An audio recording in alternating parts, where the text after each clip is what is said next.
안녕하세요. 레오나 최재원입니다. 오늘은 제 자신에게 읽어주고 싶은 책이 있어서 이렇게 찍어보게 되었습니다. 그 책은 바로 배려 깊은 사랑이 행복한 영재를 만든다. 저자 최희수.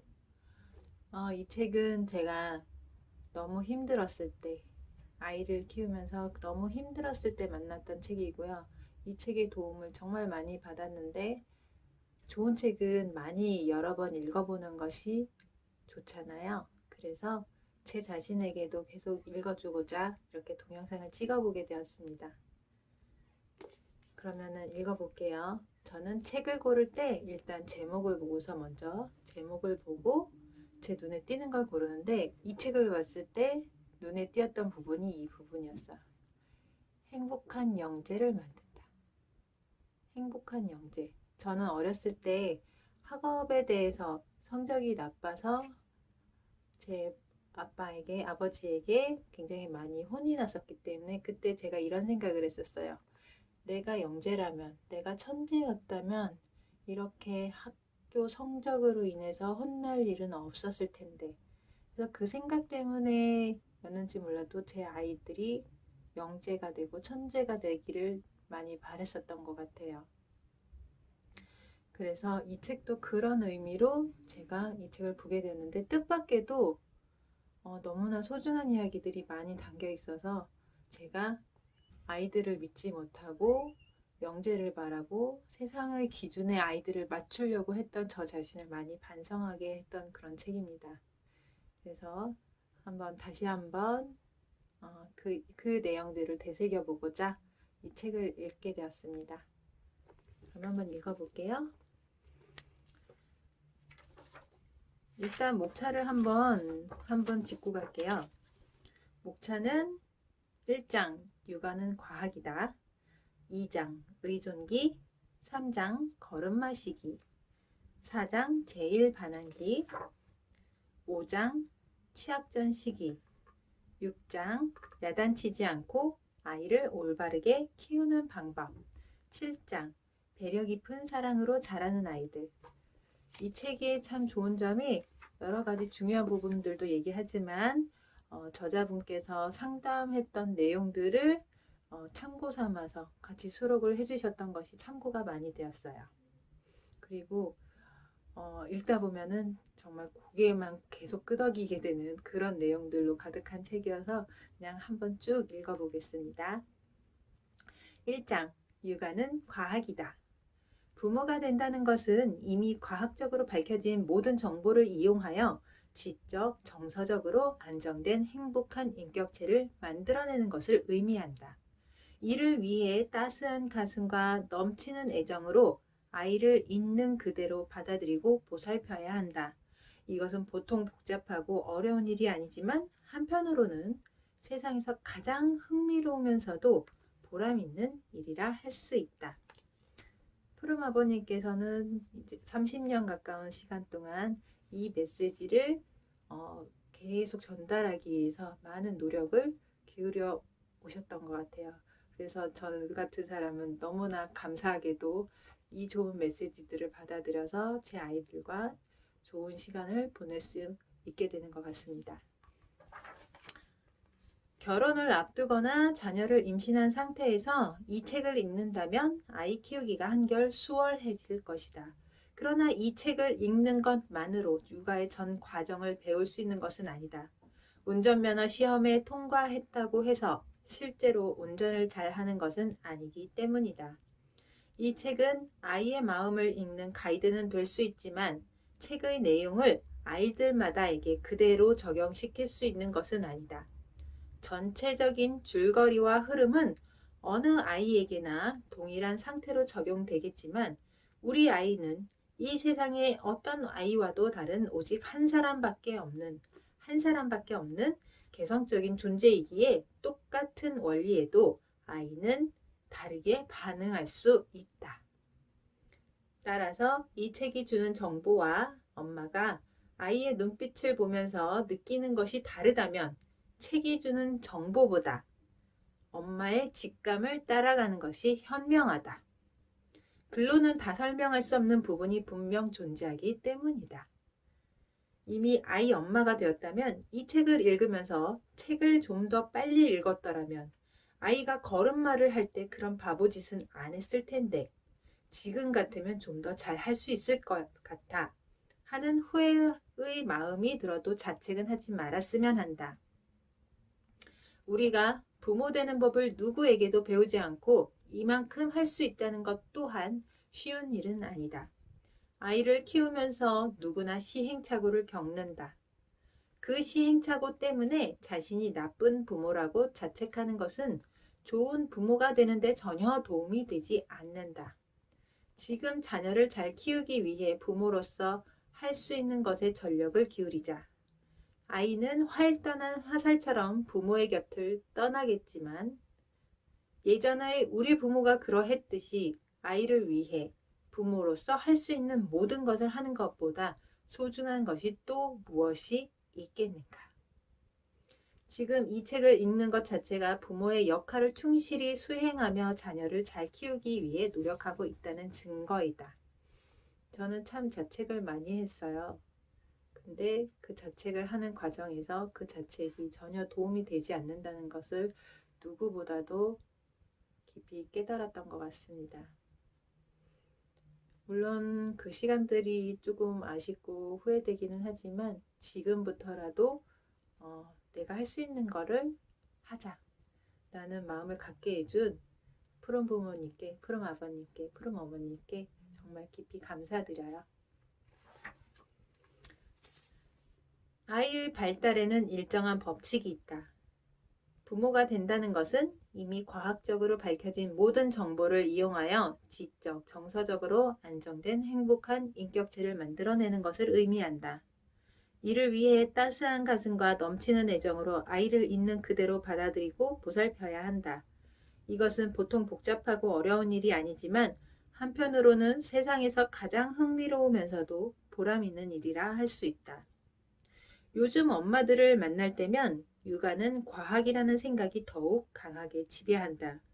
아이에게 동일한 환경이 주어지면 동일한 결과가 나온다는 사실을 실제로 너무 자주 현장에서 경험하기 때문이다.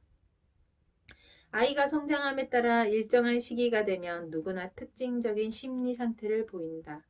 부모가 아이의 행동이 어떤 의미인지를 이해하고 그에 맞게 적절한 반응을 보여준다면 아이는 모든 면에 있어서 한계가 없는 인간으로 성장하고 가능성을 마음껏 발휘하며 깊은 감사의 마음으로 생활을 즐기는 아름다운 사람이 된다. 아이가 성장하기에 적절한 환경을 만들어주기 위해서는 부모가 각 발달 시기마다 변화가 심한 아이의 마음을 읽을 수 있는 특수한 아동 심리학자가 되어야 하며 아이에게 가장 중요한 최초의 교육자 역할을 해야 한다. 그러나 현실적으로 이것을 가르쳐 주는 곳은 없다. 부모가 되었다는 사실만 가지고 알 수 있는 영역도 아니다. 끊임없이 공부해야만 알 수 있지만 대부분의 부모들은 아동 심리학이나 교육자로서의 교육을 받지 못한 상태에서 아이를 갖게 된다. 모든 사람에게 부모가 된다는 것은 자신이 성장하며 배우는 과정이기도 하다. 배움에는 항상 시행착오가 존재한다. 이 시행착오를 최소화하기 위해서는 선배들의 경험에 귀 기울이고 그 경험을 잘 활용할 필요가 있다. 나는 푸르미를 키우면서 이것이 맞는지 그른지를 알기 위해 너무 많은 에너지를 쏟아부었다. 하지만 뒤에 따라오는 엄마들은 이미 알고 있는 함정은 피해가면서 자기 나름대로 훨씬 풍부한 환경을 아이에게 만들어줄 수 있다.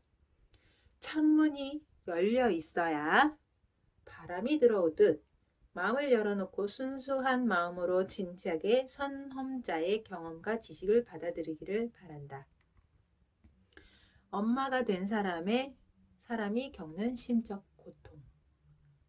처음으로 엄마가 된 사람은 엄마란 태어날 때부터 모성애와 모성 본능을 가지고 있어 자연스럽게 아이를 사랑하고 기를 수 있다는 말을 듣는다.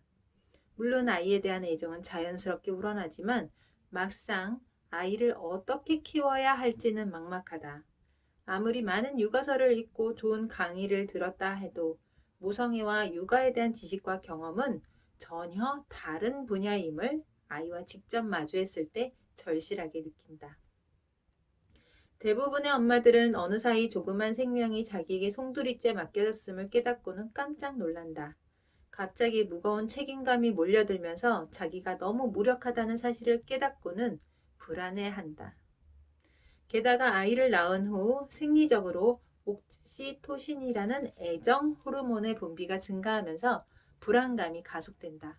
이 호르몬은 누군가와 접촉하고 함께 있기를 간절히 요구한다. 따라서 엄마는 잠깐 아이를 놔두고 시장을 가려 해도 누군가에 의해 자신이 공격을 받거나 위험에 처해지면 그 가냘픈 생명을 누가 보호해 줄까 싶은 마음에 일상에서 모든 것을 조심하게 된다. 또 혹시 있을지도 모르는 막연한 원시 위험에 대한 공포를 느낀다. 이때 아내는 남편이 옆에 있어 주기를 필사적으로 요구한다. 그러나 남자는 아이가 태어나도 진정 아빠가 되었다는 현실감을 느끼지 못한다.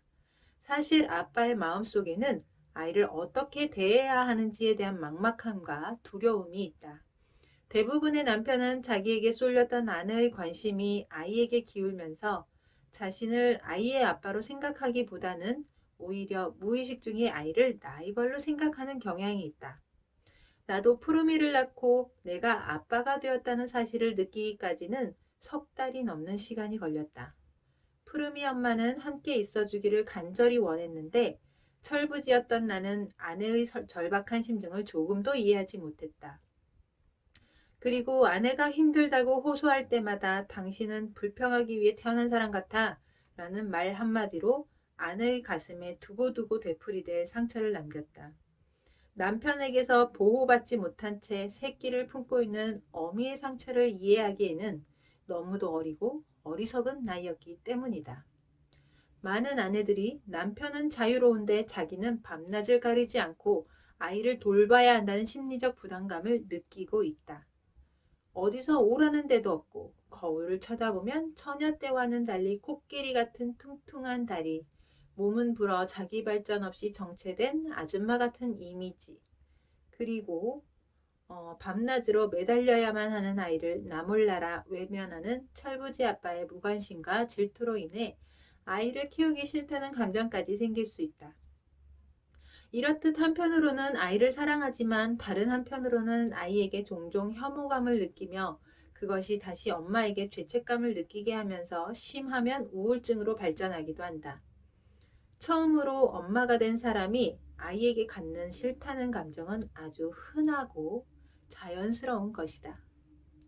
이때 남편이 아내의 마음을 이해하고 좀 더 적극적으로 아내와 함께하려는 모습을 보여주면 아이를 다루는데 익숙지 못한 시기를 지나면서 아내의 이런 감정들은 사라지고 아이에 대한 애정 속으로 빨려 들어가게 된다.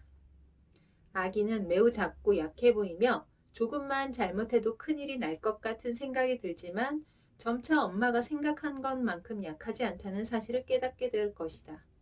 아기들은 수천 년부터 미숙하고 서툰 엄마 밑에서도 잘 자라왔다. 당신의 아기도 역시 잘 자랄 것이다. 하지만 새로 엄마가 된 사람은 누구나 처음 2, 3개월간은 이 심적인 고통의 세례를 경험하지 않으면 안 된다. 푸르미닷컴과 같은 부모들의 커뮤니티를 통해 다른 엄마들과 이야기를 나누면서 같은 기분을 느끼고 있음을 안다는 것은 좋은 일이다. 마음의 위로가 될 뿐만 아니라 경험이 풍부한 엄마들과 대화를 나누면서 아이를 키우는 지혜를 얻을 수 있기 때문이다. 그렇다고 모든 것을 의존해서는 안 된다. 다른 사람의 경험을 통해 배울 수는 있지만 그것을 그대로 내 아이에게 적용시키려 하면 부작용이 있을 수 있다. 아이는 자기 나름대로의 걸음마가 있다. 당신의 아이는 이 세상에 오직 하나라는 사실을 잊어서는 안 된다. 아이의 성장 단계를 재촉하지 말자. 아이는 이 세상에 하나밖에 없는 독자적인 존재이며 부모에게는 잘 보이지 않는 자기만의 빛을 가슴에 간직한 채 태어난다. 우리 아이가 육아서에 묘사된 전형적인 아이와 다르게 발달한다고 해서 엄마가 이미 마음속에 그리고 있는 이상형의 아이와 동일하게 자녀를 뜯어 맞추려고 해서는 안 된다.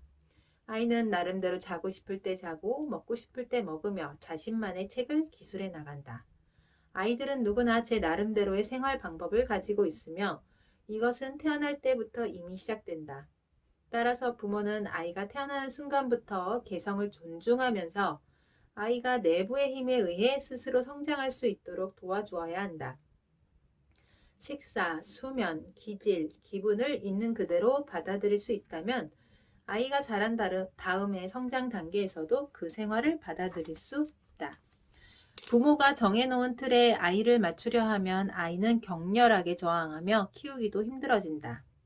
그러나 부모가 아이를 자기 마음대로 뜯어고치려는 노력을 포기하면 아이는 부모에게 협조하면서 부모의 어깨를 짓누르던 부담도 줄어든다. 아이 스스로 물이 흘러가듯 발달할 수 있는 자유를 주는 것. 이것이 부모가 아이에게 줄 수 있는 최선의 선물이다. 아이들은 성장하면서 각기 다른 성장 단계를 거치게 된다. 세계적인 베스트셀러 조용한 혁명의 저자이며 물리치료사이자 뇌장애 치료의 권위자인 글렌도만 박사는 뇌가 보다 고차원적 단계로 발달함에 따라 아이의 성장 단계가 달라진다는 사실을 알고 있었다. 12개월까지는 발생기 피질, 18개월까지는 원시 피질, 36개월까지는 초기 피질, 72개월까지는 성숙 피질이 발달하면서 아이는 각각 다른 발달 특성을 보인다. 72개월까지의 성장 단계는 그 이후의 시기와는 분명 다른 모습을 보인다. 예를 들면 2살과 3살 사이에 일어나는 변화는 9살, 10살 사이에 일어나는 변화와는 비교가 안 될 만큼 엄청나게 큰 차이를 보인다. 아이들은 모두 일반적인 성장 단계를 거치지만 아이들 개개인에게는 나름대로의 속도와 방법이 있다. 어떤 아이가 1년 걸린 단계를 다른 아이는 6개월밖에 걸리지 않을 수도 있다. 그러나 아이는 각각의 단계를 모두 거치면서 성장하게 된다. 부모가 재촉한다고 해서 단계를 뛰어넘어 성장하는 것은 아니다. 각각의 성장 단계는 다음 단계에 대한 초석이 된다. 이런 인간 발달 단계는 지난 수십 년간 행동과학자의 조사에 의해 알려진 기본적인 연구 결과이다. 72개월 이내에 아이들이 자기 자신에 대해 어떤 자화상을 그렸냐에 따라 아이들의 개성에 대한 기초가 형성되면서 그 이후의 미래가 확연히 달라진다. 자란 다음 인생에서 성공하느냐 못하느냐 하는 것은 대부분 마음의 나침반 같은 역할을 하는 자화상에 달려있다. 이 책에서는 그 자화상이 어떻게 태어나고 시작되어 72개월까지 형성되는가를 말하고자 한다. 그리고 아이가 굳세고 건전한 자화상을 가지려면 부모가 어떤 환경을 만들어 주어야 하는가를 이야기할 생각이다. 2장 의존기 0에서 12개월까지입니다. 이 시기에 아이에게 가장 중요한 것은 스킨십을 받는 것이다. 스킨십을 받지 못한 아이들은 자신에 대한 믿음을 갖지 못한다. 충분히 사랑받고 스킨십을 받은 아이는 자신이 충분히 사랑받을 만한 가치가 있다고 생각하고 자신을 믿게 된다. 자신을 믿는 아이들만이 부모를 놔두고 탐색을 시작한다. 처음 아이가 태어나면 20시간 이상을 잠으로 보낸다. 잠에서 깨면 젖을 먹고 기저귀를 갈아주고 목욕을 하면 다시 잠드는 아이를 보면서 엄마는 저렇게 어린아이가 무엇을 배울까 하는 마음에 아이가 인생에서 가장 중요한 시기를 보내고 있음을 알지 못한다. 저 또한 그랬고요. 아이는 태어나는 순간부터 배우기 시작한다. 아이는 태어나면서부터 72개월이 지날 때까지 크게 의존기 0에서 12개월, 걸음마 시기 12개월에서 18개월, 제1반항기 18개월에서 36개월, 취학전 시기 36에서 72개월이라는 성장 단계를 거치면서 자란다. 의존기는 아이가 태어날 때부터 걸을 수 있을 때까지를 말하는 것으로 대부분의 아이들은 12개월을 전후한 시기에 걷지만 빨리 걷는 아이는 9개월까지, 늦게 걷는 아이는 16개월까지가 대략 이 시기에 해당된다. 아이가 세상을 보는 시각인 자화상을 안경에 비유한다면 아이는 성장 단계마다 새로운 렌즈를 하나씩 그 안경에 덧붙여 나간다. 의존기 시기에 덧붙이는 렌즈는 인생에 대한 기본 개념인 세상을 믿을 것인가 아니면 믿지 못할 것인가에 대한 개념을 습득하게끔 해준다. 정신분석학자 에릭슨은 이것을 인생에 대한 기본적인 신뢰감과 행복감 또는 불신감과 비애감을 배우는 시기로 정의하였다. 아이가 신뢰감과 행복감을 발전시키느냐 못 시키느냐는 전적으로 부모가 아이에게 주는 환경에 달려있다. 아이가 걷는 것을 배우면 주변의 환경을 지배하기 시작하지만 걷기 전인 인생의 첫 1년은 전적으로 부모에게 의존하기 때문이다. 부모가 주는 환경에 의해 12개월까지 아이가 낙관적인 렌즈를 안경에 붙이면 낙관적인 어른이 되고 비관적인 렌즈를 발전시켜 나간다면 모든 일을 비관적으로 보는 어른이 된다. 따라서 의존기에 아이에게 주어야 할 환경은 아이가 기본적으로 필요로 하는 욕구를 충족시켜 아이가 잠재적으로 가지고 있는 가능성을 최대한 성취시킬 수 있는 것이어야 한다. 이는 크게 아이의 눈빛을 보면서 일관되게 아이의 형편을 우선하고 풍부한 자극과 조용함이 어우러지는 환경을 의미한다. 아이의 눈빛을 보면서 아이의 형편을 우선한다. 배고플 때는 젖을 준다. 아이가 배가 고프면 주저하지 말고 젖을 먹여야 한다. 모유를 먹이면 좋지만 모유가 나오지 않아 우유를 먹인다고 해서 죄책감을 가질 필요는 없다. 다만 우유를 먹일 때는 모유를 먹일 때와 같이 반드시 아이를 꼭 안아주는 것이 좋다. 생후 4개월의 아이는 배고픔 때문에 잠에서 깬다. 배가 고플 때 젖을 주면 아이는 아무런 공복감 없이 잠들면서 젖을 먹는다는 것은 참으로 기분이 좋다. 나를 안고 젖을 주는 엄마의 따뜻한 품 안이 좋다. 이 세상은 근사한 곳이야. 배가 고프다고 알리면 곧 젖을 먹을 수 있으니까 라는 느낌을 갖게 된다. 그러나 엄마가 이 자연적인 리듬을 무시하고 정해진 시간에 규칙적인 수유를 하면 아이는 배가 고플 때 젖을 얻어먹지 못하므로 자신이 알고 있는 유일한 방법인 우는 것으로 배고픔을 호소한다. 젖을 주지 않는 시간이 길면 길수록 아이는 더욱 큰 소리로 줄기차게 울면서 배고픔을 호소한다. 이 세상은 결코 좋은 곳이 아니야. 이렇게 울면서 배가 고프다고 하는데 아무도 먹을 것을 주는 사람이 없으니 말이야. 나는 이제 더 이상 참을 수가 없어. 엄마도 이 세상도 다 싫어. 이것이 반복되면 아이는 더욱 악을 쓰고 울면서 반항을 하거나 아니면 자기가 필요로 하는 것을 단념하든가 둘 중에 하나를 선택하게 된다.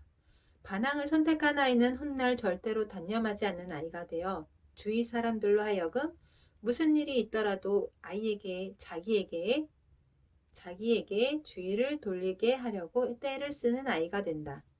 떼를 쓰는 아이를 보고 주의를 끌기 위해 저러고 있을 뿐이야 라고 말하는 사람들이 많은데 의존기 시기에 원하는 것을 부모로부터 얻을 수 있었던 아이들은 자란 다음에 부모를 귀찮게 하지 않는다. 단념을 선택한 아이는 무엇을 해도 소용없다는 생각을 가진 무기력한 아이로 성장한다. 어느 것을 택하든 인생에 대한 불신을 배우게 된다. 아이가 울 때는 반드시 이유가 있다. 항상 부모에게 무엇인가 메시지를 전하려 하는 것이다.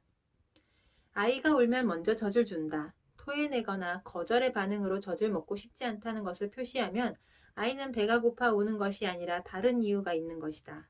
아이의 소화기관은 아직 불완전하기 때문에 위통이나 복통으로 우는 일도 가끔 있다. 이럴 때는 부드럽게 배를 쓰다듬어 주거나 더운 물을 마시게 하면 좋다. 대체로 꼭 껴안아주면 아이는 배가 아프더라도 울음을 그친다.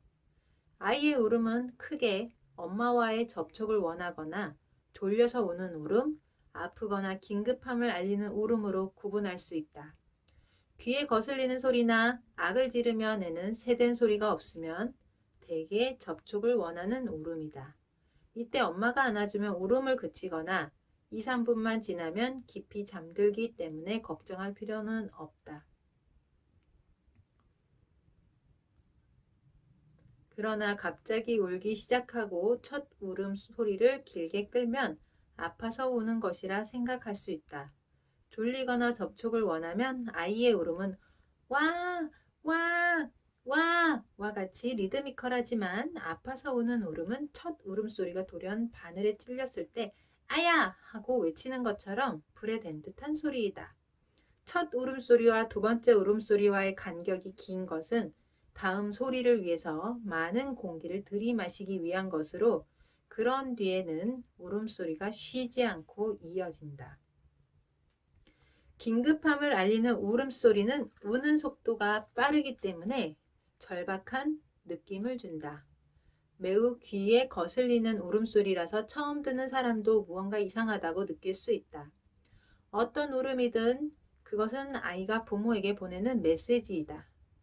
아이가 울음으로 호소하고 있는 것을 무시하는 것과 반대로 왜 우는지 주의를 기울이는 것은 아이가 느끼는 행복감에 있어 큰 차이가 난다. 그래서 아이가 울면 3초 이내에 달려가는 것이 중요하다. 아이가 우는 것은 어떤 욕구가 있기 때문이다. 부모가 3초 이내에 달려가면 아이는 자기가 울었을 때 달려오는 발자국 소리를 들으면서 자기의 욕구에 부모가 반응해 준다는 사실을 알게 된다. 이것은 아이의 자기 예측력을 증가시키고 온전한 자아 발달을 촉진한다. 밤에 울면 최선을 다해 달래준다. 아이는 필요한 만큼 자고 충분히 수면을 취하고 나면 잠에서 깬다. 아이의 청각은 태어날 때 이미 발달되어 있기 때문에 너무 시끄러운 소리로 아이를 놀라게 해서는 안 된다. 그렇다고 아이를 재우기 위해 집 안에서 발소리가 나지 않게 걷거나 이야기를 나눌 때 속삭일 필요까지는 없다. 그러면 오히려 조용한 곳이 아니라면 잠을 잘 수 없는 아이가 될 가능성이 크다. 아이가 있더라도 평상시와 같이 할 일은 하고 다른 방에 라디오나 TV를 켜놔도 상관없다. 갓 태어난 아이는 젖을 주면 잠이 들기 때문에 별 문제가 없다. 하지만 시일이 지남에 따라 젖을 먹은 다음에도 깨어있는 시간이 길어지며 낮과 밤이 바뀌기도 하는데 이때는 아이 키우기가 무척 힘들어진다. 더구나 밤중에 깨어 이유도 없이 울어대면서 아무리 안아주고 달래주어도 울음을 그치지 않는 경우가 있는데 아이를 달래다 지쳐 나중에는 엄마도 자제력을 잃게 된다. 그래서 몹시 화가 나 아이를 흔들면서 그만 좀 다물어라. 그만 울고 제발 좀 자. 하고 소리치고 싶은 마음이 목까지 치밀어 오른다. 그럴 때면 아이를 놔두고 도망가고 싶기도 하고 신경질이 나거나 노여움을 느끼게 되는데 이는 인간으로서 당연한 일이므로 죄책감을 느낄 필요가 없다. 그러나 자제심을 잃고 아이를 마구 때린다면 이것은 문제가 있는 행동으로 전문 의사의 도움을 받을 필요가 있다. 아이가 밤에 울면 부모로서 무조건 최선을 다해 달래주어야 한다. 푸르미를 키울 때는 남의 집에 살았기 때문에 우리 부부는 밤에 아이가 울면 이불로 둘러엎고 밖으로 나가곤 했다. 푸르미의 욕구에 빨리 반응해주기 위해 옷을 입히는 시간마저 줄이려고 이불로 아이를 감싸 안은 것이다. 밤 12시에 푸르미가 울면 나는 아이를 둘러엎고 푸르미 엄마는 내 뒤를 따르면서 동네를 돌았다. 너무 힘들어 집으로 방향을 돌리며 어떻게 알았는지 푸르미는 금세 다시 울음보를 터뜨리곤 했다. 할 수 없이 다시 동네를 돌면서 푸르미가 완전히 골아떨어진 새벽녘에나 집에 들어왔다. 그때는 푸르미가 무척 까탈스러웠는데 부모의 절대적인 사랑을 통해 자신의 욕구가 마음껏 충족되어서 그런지 지금은 무척 낙천적인 성격으로 변했다. 푸르미닷컴의 한 엄마가 상담을 요청해 온 적이 있었다. 아이가 밤중에 얼마나 울고 보채는지 아이를 달래면서 엄마도 울고 아이도 울곤 하였다. 아이가 울면 언제나 아이를 달래줘서 버릇이 없어 그런 게 아닌가 싶어 계속 달래줘야 할지 아니면 무관심하게 놔둬야 할지를 고민하기에 3초 이내에 달려가서 달래주라고 충고해 주었다. 엄마의 부지런한 노력 덕분에 아이는 그 시기를 지나 이제 웬만해서는 울지도 않는 아주 밝고 느긋하며 발달이 무척 빠른 아이로 성장하고 있다. 이제 조금 많이 넘겨볼게요. 제가 이 책에서 가장 읽고 싶은 부분. 저는 어렸을 때 야단을 너무 많이 맞고 자라서 제가 아이를 낳아 키운다면은 절대 화내지 않고 때리지 않고 안아주면서 키우겠다고 결심을 했었는데 그게 잘 되지 않아서 너무 힘들었거든요.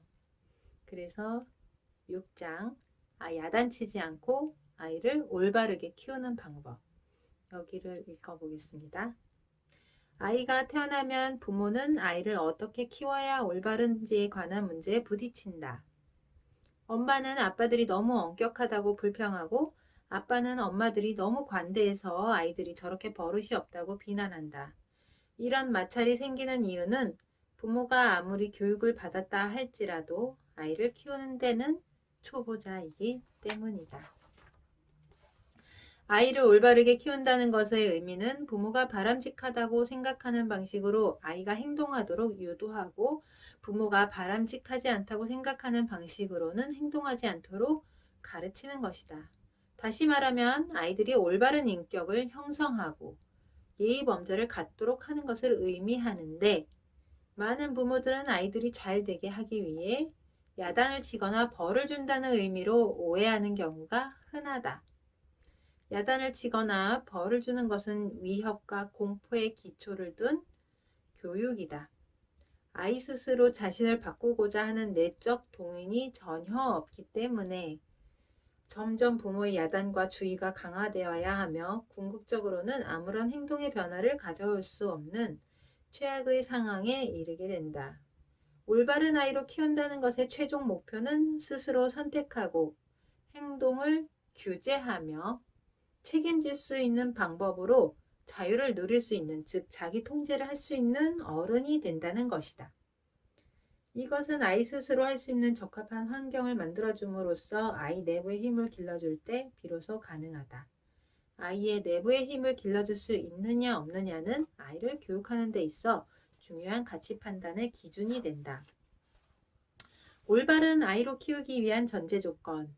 아이의 내부의 힘을 기르는 교육이 이뤄지기 위해서는 다음과 같은 전제 조건이 충족되어야 한다. 첫째, 부모는 아이가 태어나면서 사춘기에 이르기까지 아이들의 발달 단계에 대한 분명한 이해가 있어야 한다. 태어나서 72개월까지의 발달 단계에서 이야기했듯이 아이들은 각 성장 단계마다 전혀 다른 특성을 보인다. 이러한 특성에 대해 조금만 알고 있어도 아이를 키우기가 무척 쉬워진다. 대부분의 경험 없는 부모들은 변덕스러운 아이들의 특성을 이해하지 못한다. 이러한 것들은 학교에서 가르쳐주지 않기 때문이다. 일반적으로 아이들은 자기 중심적이어서 자신이 원하는 것을 최우선으로 바란다. 그래서 아이들의 일상적인 행동이 어른들에게는 화가 나고 짜증스럽게 느껴지는 것이다. 싸움에 지고 와서는 울며 화를 내고 놀러 가려고 방을 나설 때는 전등이는 생각을 하지 못한다. 또한 집 밖에서 장난감을 가지고 논 다음 가지고 들어오라고 말을 해주지 않으면 그냥 들어오기 일쑤이다. 아이들은 어른이 아니다. 아이들의 세계와 어른의 세계 사이에는 엄청난 지적, 정서적 차이가 존재한다. 아이들이 흥미를 느끼는 대상도 다르며 아이들이 하는 행동과 똑같은 행동을 하고 싶어 하지도 않는다. 그런데 부모들은 부모의 시각으로만 보면서 아이들이 각각의 발달 단계에서 불가능할 정도의 완벽한 행동을 하기를 요구한다. 넓은 마음으로 아이들을 있는 그대로 인정하고 받아들일 때 비로소 아이들은 자기 나름의 발걸음으로 성장한다.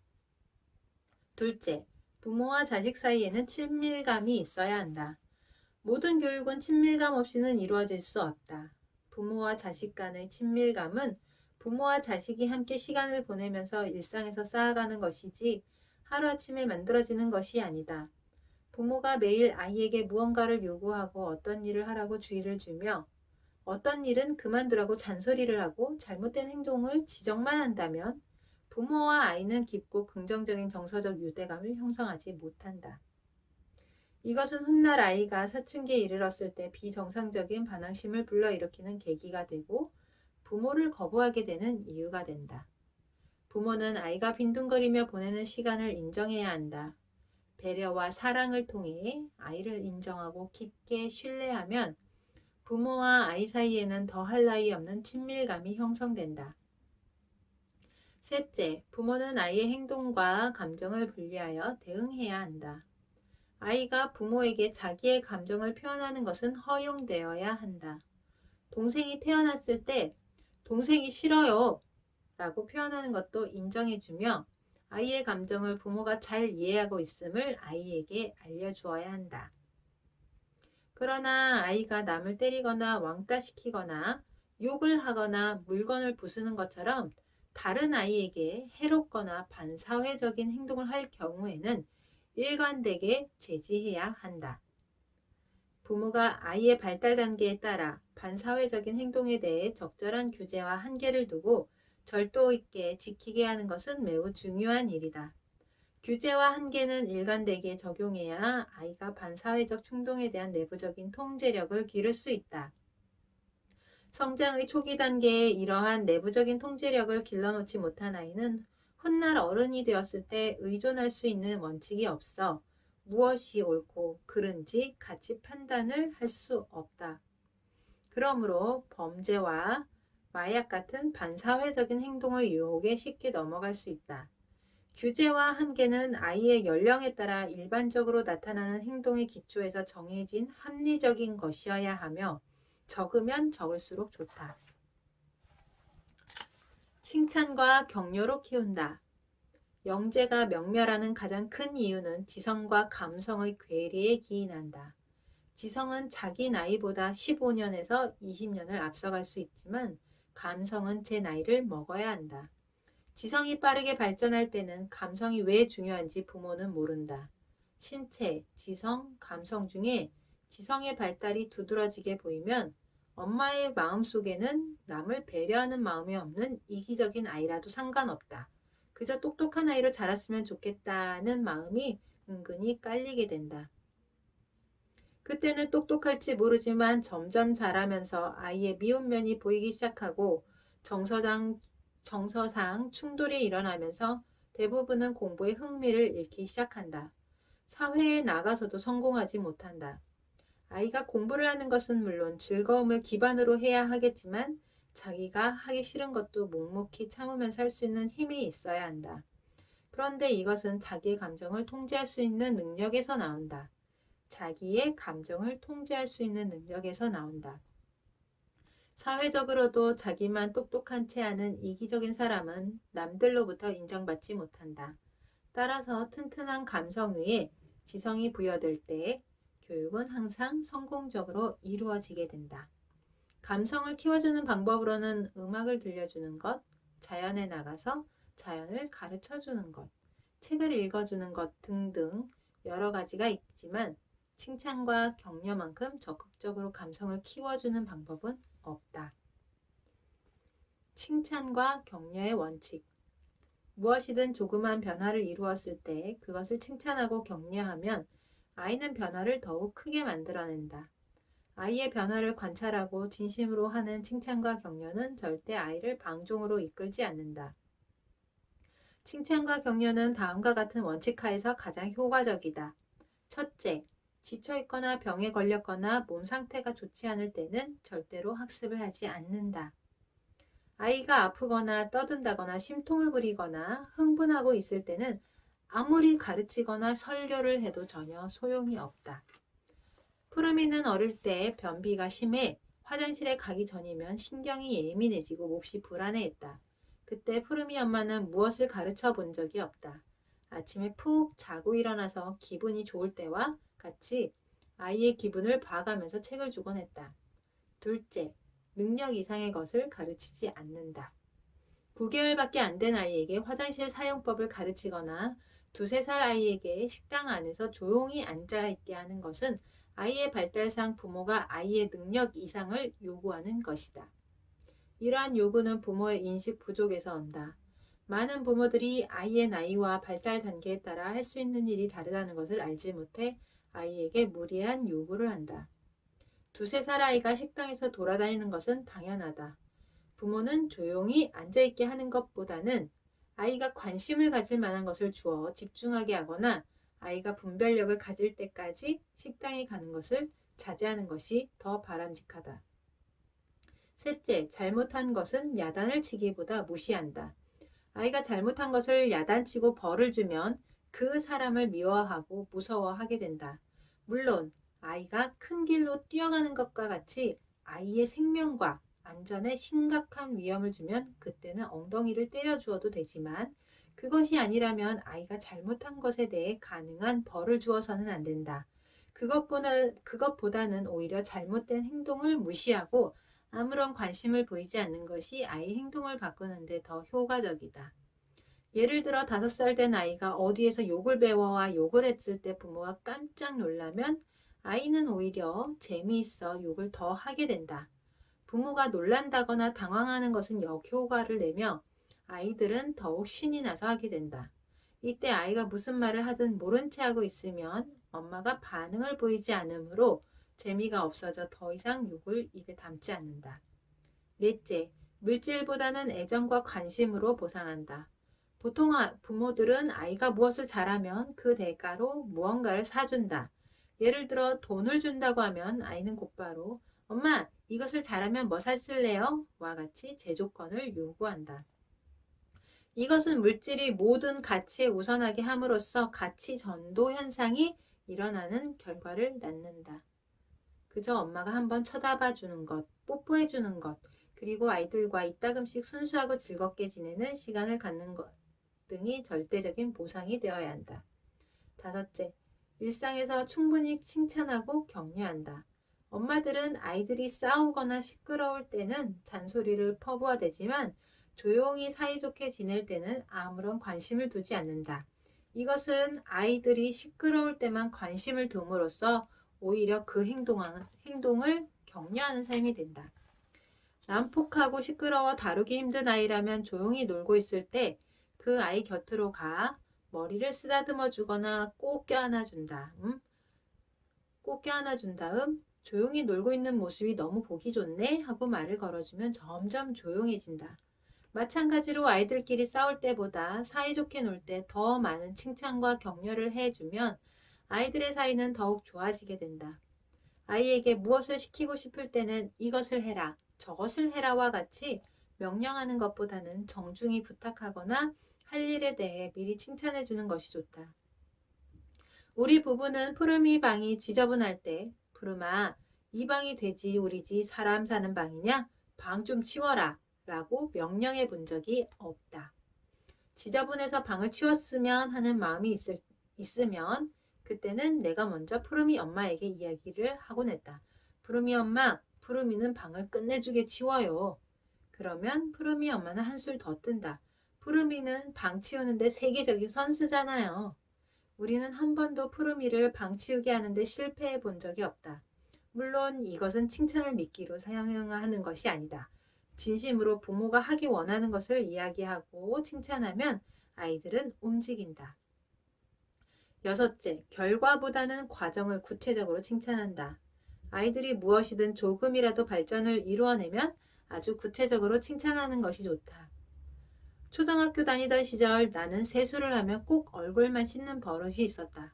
그래서 귀 뒷면에 항상 때가 끼곤 했는데 어느 날 귀 뒤까지 씻고 학교에 가자 선생님께서 오늘은 기쁜 날이다 하면서 내가 귀를 씻고 왔음을 구체적으로 칭찬해 주셨다. 그때 그 칭찬 한마디로 인해 그 뒤로는 열심히 귀를 씻고 다녔다. 많은 엄마들이 아이들이 그림을 그릴 때 잘못 그린 것만 지적하는데 그러면 그림에 흥미를 갖기 어렵게 된다. 오로지 잘한 것만 구체적으로 칭찬해주면 아이의 그림 실력을 몰라보게 달라진다. 결과만 칭찬하면 아이들은 불안해진다. 1등을 했구나, 잘했어 라고 칭찬하면 아이는 다음에 1등을 못할까 불안해하고 자꾸만 등수에 연연하며 남과 비교하게 된다. 그것보다는 1등 하기 위해 정말 많은 노력을 했구나 하고 칭찬하면 아이는 자신감을 갖고 무럭무럭 성장한다. 그 다음으로 건전한 자아를 길러준다. 건전한 자아를 길러주기 위해서 적합한 환경을 만들어준다. 개성을 존중하고 혼자 해볼 수 있는 기회를 준다. 부모가 좋은 본보기를 보여준다. 부모의 사랑을 표현해준다. 그리고 그 다음에 자연의 결과로 배우게 한다 등 소중한 이야기가 남아 있습니다. 근데 거기까지 읽으면 너무 길어져서 저는 여기까지 하고 마치겠습니다. 들어주셔서 감사합니다.